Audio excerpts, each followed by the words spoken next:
தாய்மாமன் சீரியலில் அழகர் பூங்குடியை தேடி போகிறாரு செல்வி வீட்டுக்கு. செல்வி வீட்டுக்கு போய் பார்க்கும்போது கதவில் கம்பி வச்சு லாக் பண்ணியிருக்குது. அதை பார்த்த அழகர் என்ன வீடு இல்லை வெளியே லாக் பண்ணியிருக்குது அப்படின்னு சந்தேகத்தோடு நிற்கிறாரு. அந்த நேரத்தில் வீட்டுக்குள்ளே டிவி ஓடுற சவுண்டு கேட்டு அழகர் கதவை உடைச்சிட்டு உள்ளே போயிடறாரு. உள்ளே போனோடனே செல்வி கீழே மயக்கம் போட்டு விழுந்து கிடக்குறாங்க.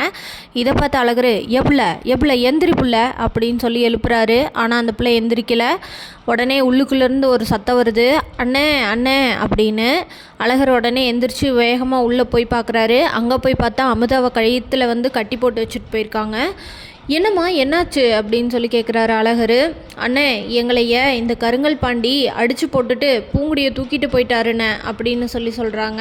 இதை கேட்ட அழகர் கருங்கல் பாண்டியா அப்படின்னு சொல்லி கேட்குறாரு. அதுக்கு உடனே செல்வி அங்கேருந்து எந்திரிச்சு ஆமாண்ணே, நாங்கள் இன்ஸ்டியூட் போயிட்டு வரும்போதெல்லாம் அவர் பூங்குடிகிட்ட வம்பிழுத்துட்டே இருந்தார். இன்றைக்கி எங்களை அடித்து போட்டு இழுத்துட்டு போயிட்டாரு அப்படின்னு சொல்கிறாரு. சரி நீங்கள் பத்திரமா இருங்க, நான் பார்த்துக்கிறேன். அவன் எங்கே போயிருப்பான்னு தெரியுமா அப்படின்னு சொல்லி கேட்குறாரு. அதுக்கு அமுதா எனக்கு தெரியலண்ணே, ஆனால் ஒரு 5 நிமிஷத்துக்கு முன்னாடி தான் இழுத்துட்டு போனாங்க அப்படின்னு சொல்கிறாங்க. உடனே வெளியே பார்த்துட்டு அவங்கள தேடி போகிறாரு. வழியில் எல்லா பக்கம் தேடிட்டே போகிறாரு. ஆனால் எங்கேயுமே கிடைக்கல. அழகர் ரொம்ப அப்செட் ஆகி எந்த பக்கம் போனாங்கன்னு தெரியலையே அப்படின்னு காரணம் எடுத்துகிட்டு யோசிச்சுட்டு இருக்கும்போது அங்கே ஒரு பூக்கடைக்காரம்மா, இவனுங்கெல்லாம் எதுக்கு தான் இந்த வேகத்தில் கார் ஓட்டிகிட்டு போகிறானுங்கன்னு தெரியல, கண்ணு முன்னு தெரியாமல் கார் ஓட்டுறானுங்க, தண்ணியை போட்டு போவானுங்க போல், பட்ட பகல்லையே இப்படி தண்ணியை போட்டுட்டு போகிறானுங்களே, இவனுங்களுக்கெல்லாம் ஒரு அழிவு வராதா அப்படின்னு சத்தம் போட்டுட்ருக்குறாங்க. உடனே அழகர் போய் ஏம்மா வெள்ளை கலர் காரா வேகமாக போச்சா அப்படின்னு கேட்குறாரு. ஆமாப்பா, அந்த பண்ணை வீட்டுக்கு தான் போவானுங்கன்னு நினைக்கிறேன், எல்லாம் பகல்லையே குடிக்க போகிறானுங்க அப்படின்னு சொல்கிறாங்க. அந்த பண்ணை வீடு எங்கம்மா இருக்குது அப்படின்னு கேட்குறாரு அழகர்.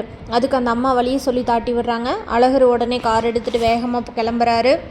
அதுக்குள்ளே மண்டபத்தில் இங்கே பூஜை நடந்துட்டுருக்குது. பூஜை நடக்கிற இடத்துல வந்திருக்க சொந்தக்காரங்க எல்லாரும் மாயாண்டிக்கிட்ட, எப்பா மாயாண்டி என்ன குடும்பத்தில் ஏதாவது பிரச்சனையா, வரீங்க போகிறீங்க, நீங்கள் பாட்டுக்கு நின்று அங்கங்கே நின்று பேசுகிறீங்க, என்னப்பா விசேஷம்னு சொல்லி போட்டு விசேஷத்தை வைக்கிறதுக்கான ஆளையே காணோம், மீதி இருக்கிறவங்கெல்லாம் இங்கே உட்காந்துட்ருக்குறாங்க, எல்லாத்துக்கும் வேலை வெட்டி இல்லையா அப்படின்னு கேட்குறாங்க.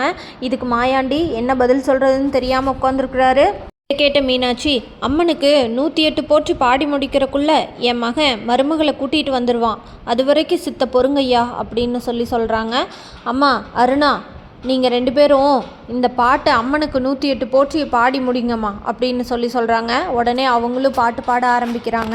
இதை கேட்ட தெய்வான நந்தினிக்கிட்ட, பாருடி, இவங்களுக்கு நல்லது பண்ணுறவங்களுக்கெல்லாம் இங்கே காலமே இல்லை, இன்னும் விசேஷத்துக்கு வரவங்க முன்னாடி எல்லாத்துக்கு முன்னாடி தலை குனிஞ்சு நிறுத்த போகிறாங்க அந்த வீட்டுக்காரங்க, இன்னும் அவங்க வருவாங்கன்னு நம்பிக்கையோடு இருக்கிறாங்க, பார்த்தியா, நல்லதுக்கு காலமே இல்லடி அப்படின்னு சொல்கிறாங்க நந்தினிக்கிட்ட.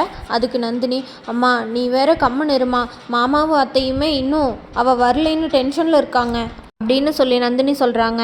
மஞ்சமலை குடும்பத்தில் இருக்கிறவங்க எல்லாரும் இங்கே நடக்கிறத எல்லாத்தையும் பார்த்துட்டு, பூங்கொடி வருவான்னு இவங்க ஏமாந்து தலை குனிஞ்சு போகட்டும் அப்படின்னு அண்ணனும் தங்கச்சியும் பேசி சிரிச்சிட்ருக்காங்க.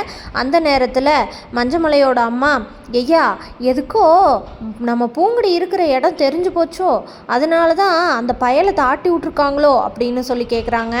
அதுக்கு ராசாத்தி, மா அவள் இருக்கிற இடம் யாருக்குமே தெரியாது, இவங்க இந்த பையனை அவளை காணோம் போய் தேடிட்டு வாடான்னு சொல்லியிருப்பாங்க, அதனால் அவன் ஏதோ வண்டி எடுத்துகிட்டு தெருவா அலைஞ்சு தேட போயிருக்கான், அலைஞ்சிட்டு வரட்டு விடுமா அப்படின்னு சொல்கிறாங்க. அதுக்குள்ளே அழகர் பூங்குடி இருக்கிற இடத்த போய் கண்டுபிடிச்சிடுறாரு. கண்டுபிடிச்சி அந்த கருங்கல் பாண்டியை அடி வெளுத்து கட்டி அங்கே இருக்கிறவங்களோட அடியாட்களையும் அடி வெளுத்து கட்டிடுறாரு. என்னோட மானத்தை நீ தான் காப்பாற்றின அப்படின்னு பூங்குடி அழகர்கிட்ட காலில் விழுந்து மன்னிப்பு கேட்குறாங்க. இதெல்லாம் இருக்கட்டும், நீங்கள் உங்கள் குடும்பத்தோடு சேர்ந்து எங்கள் அப்பாவையும் எங்கள் அம்மாவையும் அவமானப்படுத்தணும்னு நினச்சிங்கல்ல, அதுக்கு தான் கடவுள் உனக்கு இப்படி ஒரு தண்டனை கொடுத்துருக்குறாரு, பாத்தியா உன் நிலமை, நானே உன்னை காப்பாற்ற வேண்டியதாக போயிடுச்சு அப்படின்னு அழகர். இதை கேட்ட பூங்குடி தலை குனிஞ்சு நிற்கிறாங்க. அழகர் கூட போகிறாங்க மண்டபத்துக்கு. எல்லாத்து முன்னாடியும் மாயாண்டி குடும்பத்தார் தலை நிமிர்ந்து நிற்கிறாங்க. அழகருக்கு பூங்குடிக்கும் கல்யாணம் ஜாம்னு நடக்குது.